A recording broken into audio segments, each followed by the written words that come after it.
Androantsika dia hianatra ny isa hatramin'ny folo.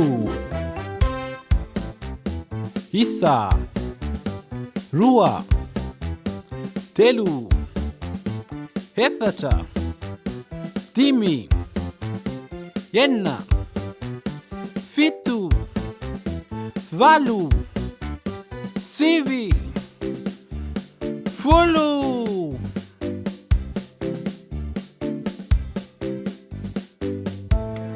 Ndao isika hianatra nisa, ndao isika nisa hatramin'ny folo. Isa, roa, telo, efatra, dimy, enina, fito, valo, sivy, folo.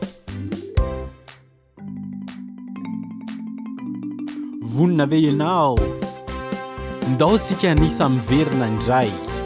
Folo hatramin'ny isa. Folo, sivy, valo, fito, enina, dimy, efatra, telo, roa, isa.